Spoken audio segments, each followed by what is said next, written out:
Hey everybody, it's Joseph Conyers, aka Weatherclap, and welcome to Play Me an Excerpt, a platform where musicians like you can play an excerpt for a professional like me. I created this show to help demystify the audition process, hopefully making your next audition a success. Orchestra auditions, they just don't happen every day, but now playing for an expert is only a hashtag away. So let's get started.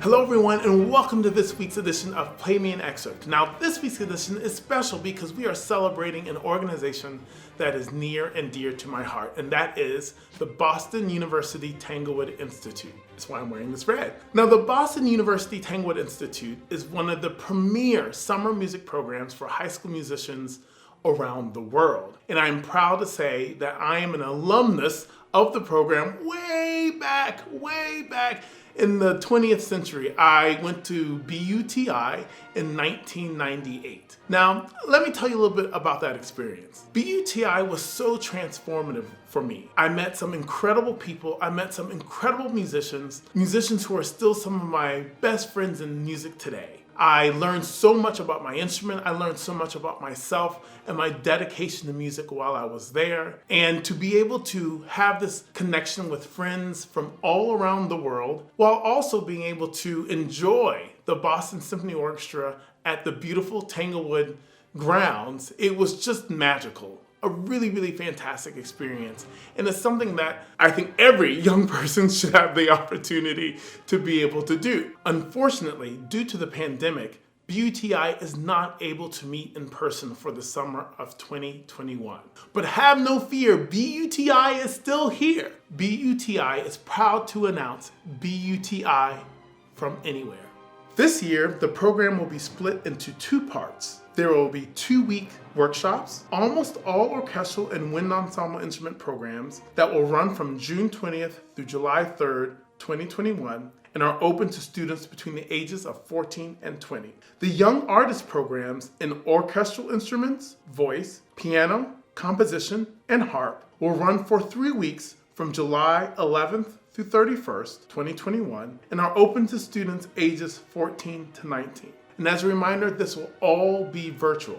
BUTI's faculty is drawn from the Boston Symphony Orchestra and Boston University, as well as from the BUTI alumni community. And as you may have heard, it was just announced that I am the new artistic advisor and artist in residence for the Boston University Tanglewood Institute. Students who attend can receive transferable Boston University college credit for the programs.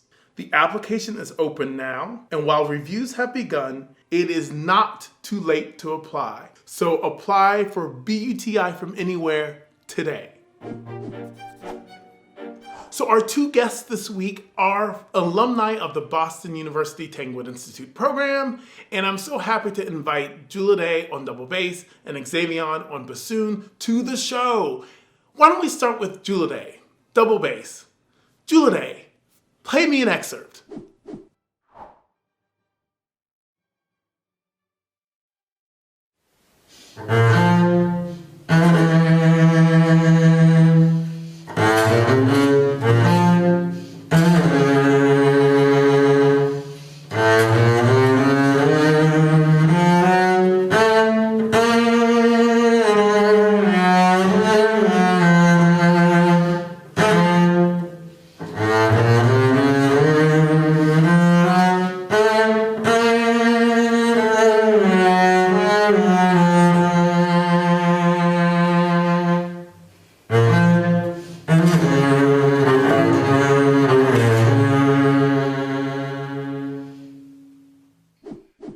Julide, that was amazing. Beautiful job. Beautiful sound. I love, there's so many great things in your playing. I love your expressiveness. That's easily apparent in all that you do, so that's fantastic.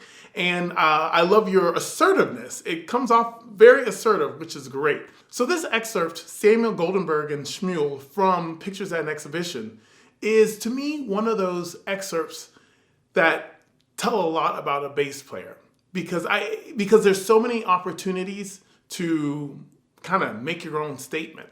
Other excerpts I put into this category include Beethoven's Ninth Symphony, the recitatives, and even Britain's Young Person's Guide, where there are all these opportunities to kind of really put your own kind of stamp on how you want to play it. So with that in mind, I've got some comments that might actually help you put your own stamp on this really famous and fantastic excerpt that you played. So at first, I always like to get the housekeeping items out of the way. So a few housekeeping items. Your vid, it's very good. Actually, I might just want it to be a little bit, maybe a little slower and a little richer. So it's not too, the intensity is great, but maybe it might borderline, for my taste, if I were hearing on the other side of the screen, a little too intense. So just be on the lookout. It wasn't something that was problematic.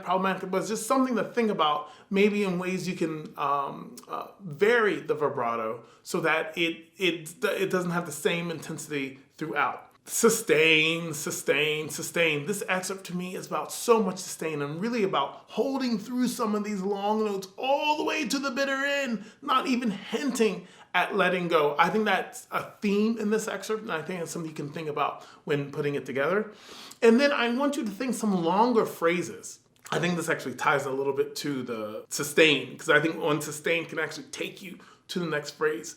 And utilize the, I know what these are. These are hairpins. Sorry.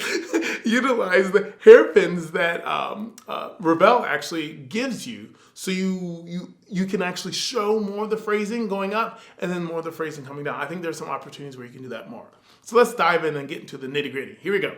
So right out the gate, from the beginning of the excerpt, you can do, for me, this can be more like ole. And I know it's completely unrelated, but the spirit is very much the same. This ba-dum, ba-dum, and really, really confident. When I was talking about the sustain, this E natural is one of those sustains I was talking about. So ba-dum, da-da, and two off. Da-da-da-dee, da-dum, da-da, 1 and 2 off. D. So no, it should be almost unrelenting. That is what I'm used to hearing when playing this.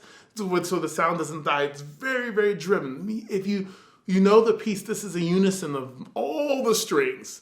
And whenever you have a unison, I always tell the young people in my youth orchestra that the basses are the most important. So we have to make sure everyone feels comfortable in sitting in our sound. That's so important.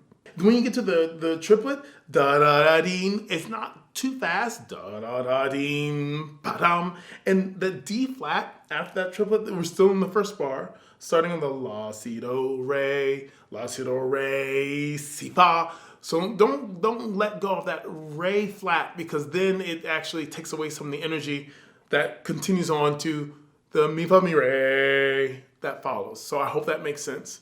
So the pickup into the third bar, la, si, do, re, mi, fa, sol. If you don't start too loudly, then we can actually show this larger gesture. So we have this la, si, do, re, mi, fa, sol, la, si. So we can really land at that B flat at the top of the hairpin.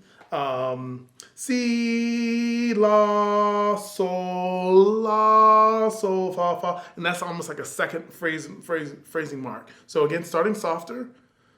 La, si, do, re, mi, fa, sol, la, si, la, sol, fa, la, fa. And I throw that away. I know every orchestra is different. I think I'm used to doing this with Philadelphia. You do it close to the way we do it in Philadelphia, and that's by literally letting go, da-dum, ba-dum, on that, and can be very proud, completely unapologetic. And then again, starting softer so we have some place to go.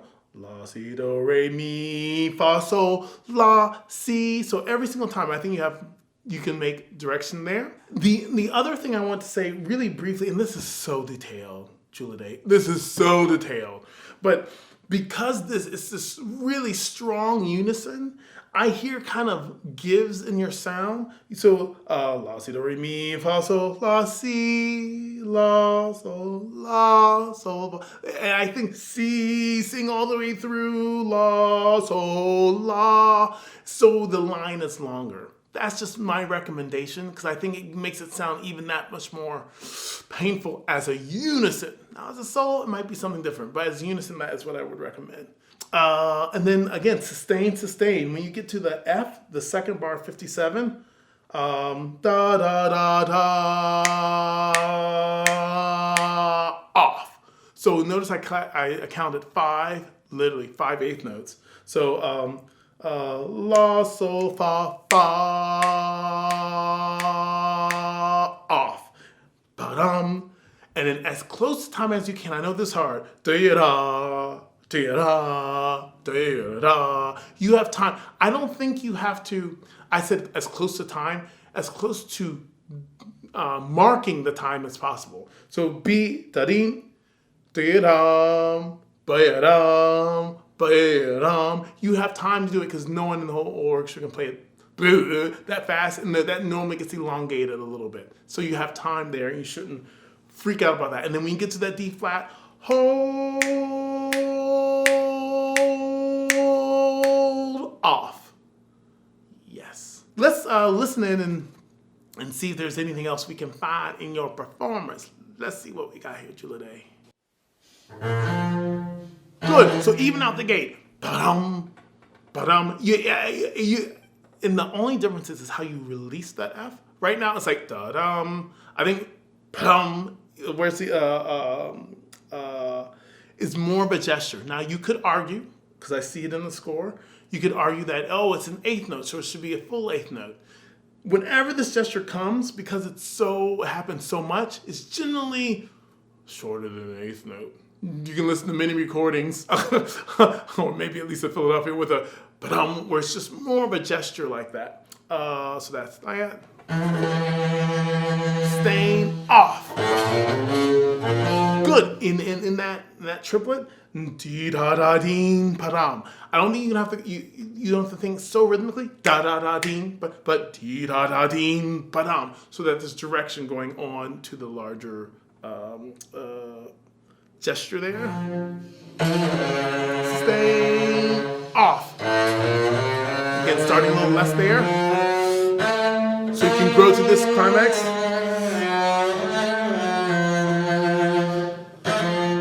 And good.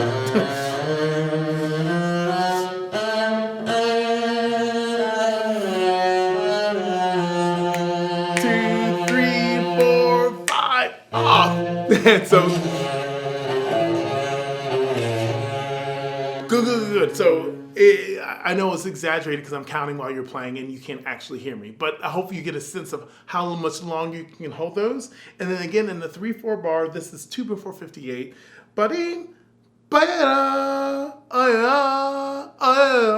You can take time. You don't have to feel like you have to cram it all in.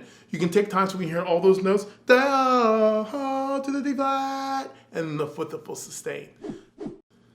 So we have a special guest on today's edition of Play Me an Excerpt for BUTI, and this special guest is someone I went to BUTI with in 1998. We were there at the same time. His name is Ira Gold, and not only he's an alumnus of the BUTI Festival, but he is also on faculty of BUTI. So I am so honored to have Ira Gold, who is, again, faculty of the Boston University Tanglewood Institute, but also in the bass section of the National Symphony Orchestra in Washington, D.C.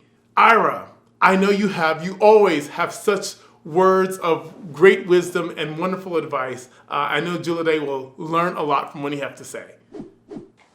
Hello. It's wonderful to hear you again, Julide. It's been a few years, and it's remarkable to see how you've improved since I last heard you. I wanted to first speak about this excerpt, which is one of my favorite excerpts to perform in the orchestra. What I love about it is that it is lyrical and expressive, and it's a rare opportunity for the bass to play a melody with the other string sections of the orchestra. It's mostly legato, so we have to be able to sustain our sound and also to add vibrato for expression in this style of music. I think you're doing an excellent job of capturing the style of this piece but I have just a couple things for you to consider as you work on refining this music. The first is bow control. So one thing I like to think about is if I need to sustain a long note in my bow, I try to focus on slowing my bow down earlier on while I'm moving my bow, rather than trying to do it at the end of the bow. I noticed that there were a few times where you were just able to sustain just to the end of the note, but you were almost running out of bow. So I would focus on trying to slow your bow speed down when you start the long notes. The second thing has to do with shifting. There are many different fingerings you can use in order to execute all of these notes, and a lot of them that you're doing are excellent. I noticed a few times where you were shifting on the G string, and I was noticing some sliding in the shift. Now remember that because we're playing this with all of the strings together, any kind of extraneous sound can distract from that clarity that we'll be wanting to make with everybody else in the orchestra. So you may want to consider having some of your shifting on one string and some of your shifting going across to the D string so that you can have a little bit more clarity. And the last thing is about vibrato and how it relates to the intonation. You have a very expressive vibrato and it's beautiful, but sometimes it pushes the pitch sharp. And so this would be an issue if you were trying to tune with your bass section and also the rest of the string section. So be careful about the vibrato going too sharp. Good luck. Can't wait to hear you next time. Ira, I did not realize that of course you worked with Julide before. This is fantastic. So I'm so happy to facilitate this reunion. And I'm so happy that you are also on this show. I can't believe, it's been so many years, Ira. But it's great to see you. And it's just seeing you reminds me of all the great times we had at BUTI summer of 1998. Julide, thank you so much for that fantastic presentation. I'm so happy to have you on the show. As a reminder, both of the players you're hearing today are alumni of the prestigious Boston University Tanglewood Institute. If you would like to know how you could be part of BUTI from anywhere this summer, be sure to click that link in my description to learn more about the virtual Boston University Tanglewood Institute program this summer. Next up, we have Xayvion on bassoon. Xayvion, play me an excerpt.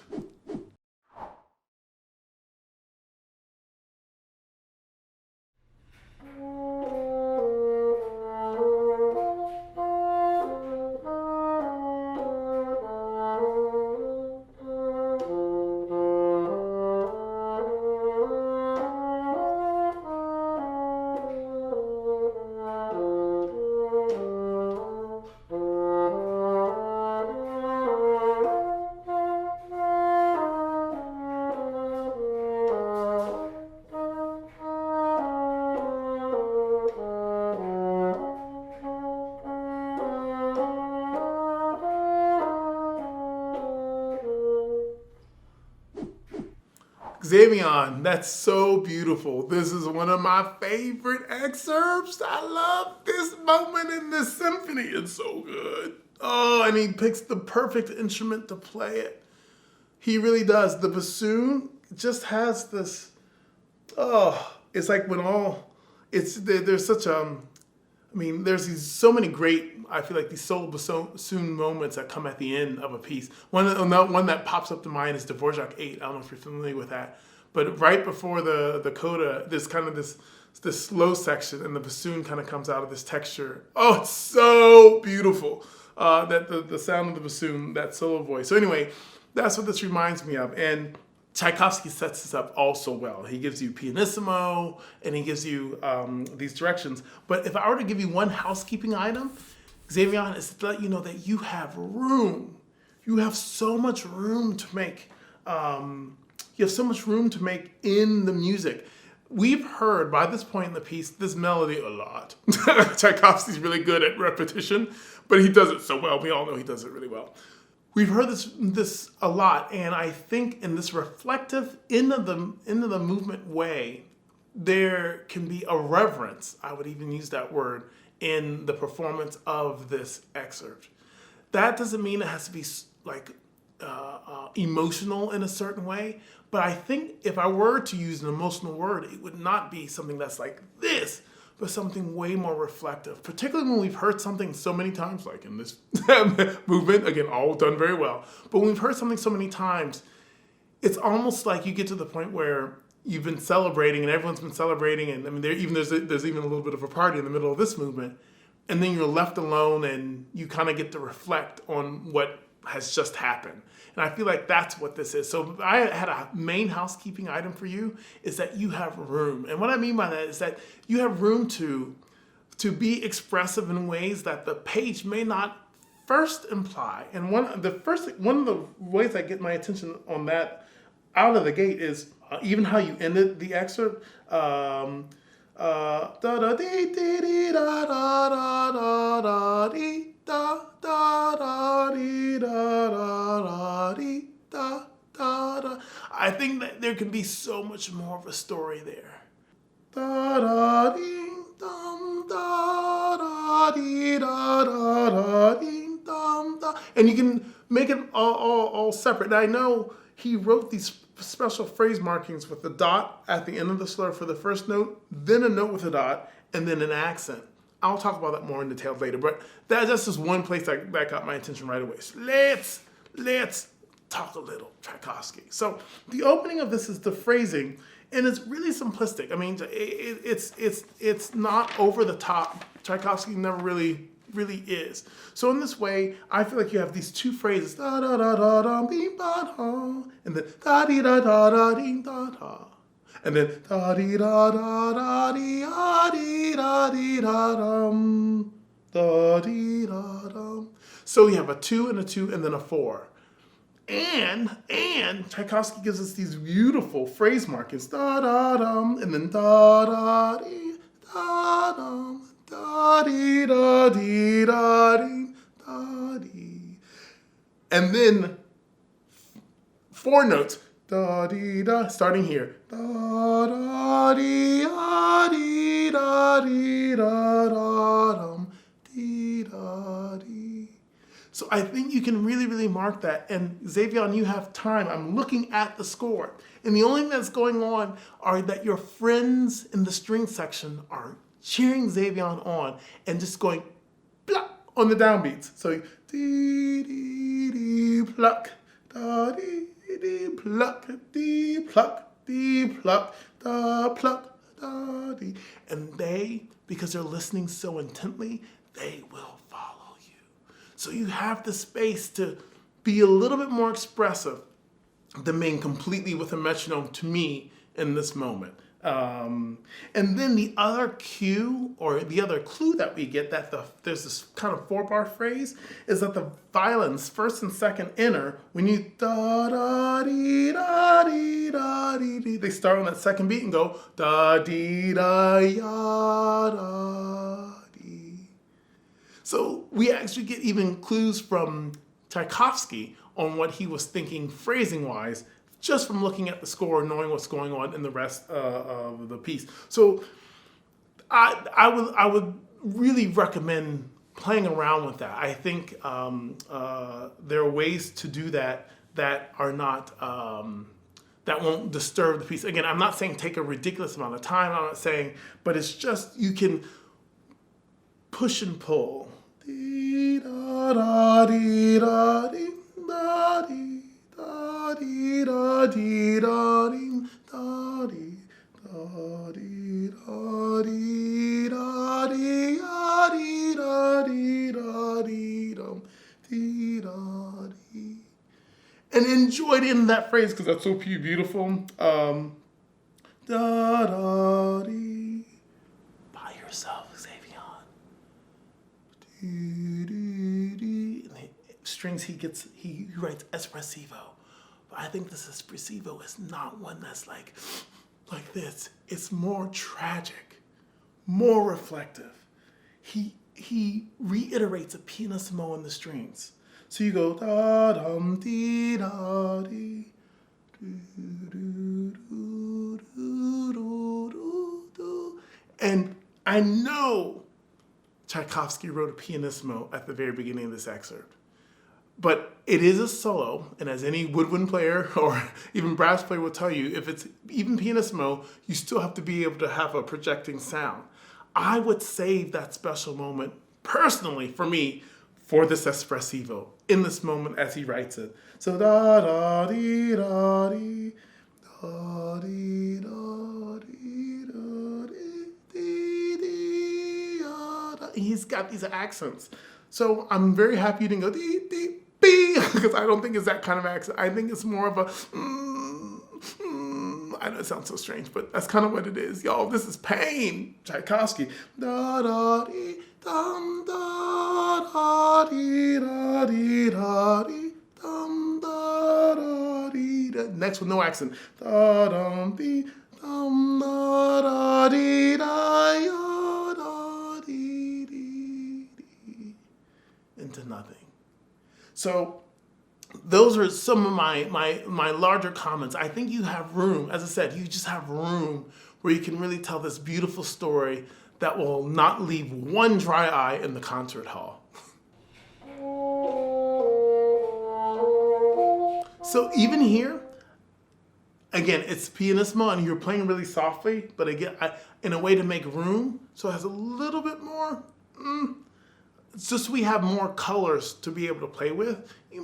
I would say you might have something a little bit more, a little more flesh on the bone, just a little bit more right out of the gate. It doesn't have to sound so lonely at this moment. That's again, this is just this bass player's opinion. Here we go.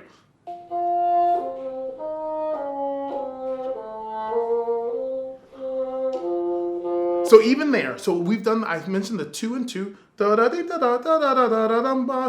You can take a breath here. You are not going to throw anyone off.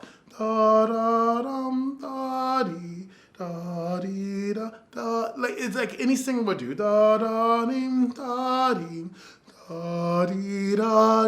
To send us into the next phrase. So I think you have room for that.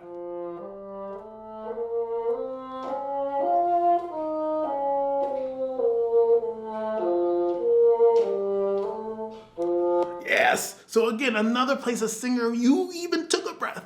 I heard you. So in the same place, a singer would take da da dee da dee da dee dee, and you have room to really set up that espressivo coming up. So that's where you can really, really enjoy it.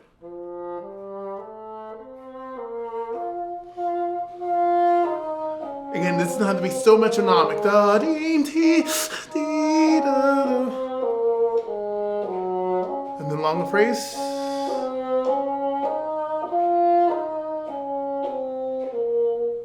Good. And I would, the way this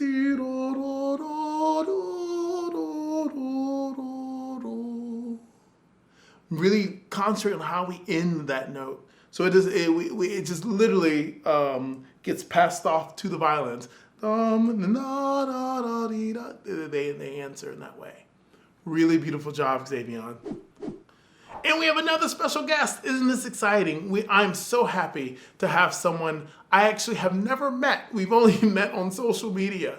But he actually has taken on a position of principal bassoon of the Atlanta Symphony Orchestra. He took on this position after I left the Atlanta Symphony. I was in the Atlanta Symphony for a brief time, from 2009 to 2010. He's also an alumnus of the Boston University Tanglewood Institute. I'm so happy to bring on Andrew Brady to give some suggestions to you, Xayvion, about your excerpt. Hi, my name is Andrew Brady, and I'm the principal bassoonist of the Atlanta Symphony Orchestra. Today, we're going to be listening to the second movement bassoon solo from Tchaikovsky's Fourth Symphony, played by Xayvion Davidson. So first off, I just want to say bravo, Xayvion. I loved the tone color that you got for this and the mood that you were trying to set. Just a few things that I think can really improve your interpretation of this. So first for me is the tempo. I noticed your tempo kind of hovered around 50 beats per minute, and kind of the average that I've become accustomed to just from playing it in orchestra and also listening to lots of different recordings. It's hovering around 60 is the average. So it may not seem like a huge difference, but it can really make it much easier for you to accomplish these lines, these longer lines that Tchaikovsky writes, if you take it just a little bit faster. And also, what will help you achieve those longer lines and marking these phrases as well is your use of vibrato. So for me, the structure of the first half of this solo from 274 up until 282 is we have two 2-bar phrases and one 4-bar phrase. So short, short, long. And I like to use my vibrato to show this. So it's all based on harmony. So I want to use more vibrato when I get to the more intense parts and less vibrato when they're less intense. So I don't really try to use vibrato on every note, which I was hearing a little bit with you. I think if we do that, it gets a little bit too stuck and we don't get the structure and the hierarchy of moving through to the most intense part of the line and relaxing afterwards.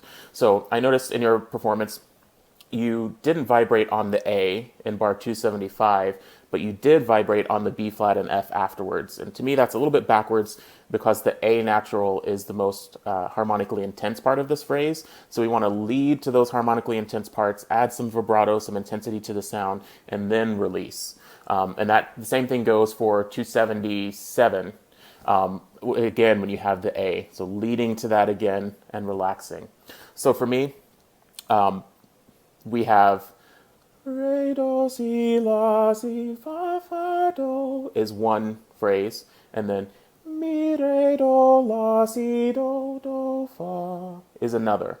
I noticed in your recording you kind of separated the fa do from what came before it, and then again the do fa from what came before it. So keep those connected. I know there's a staccato marked over some of those notes, and to me it's not about shortness of the note, it's just about separation and lift.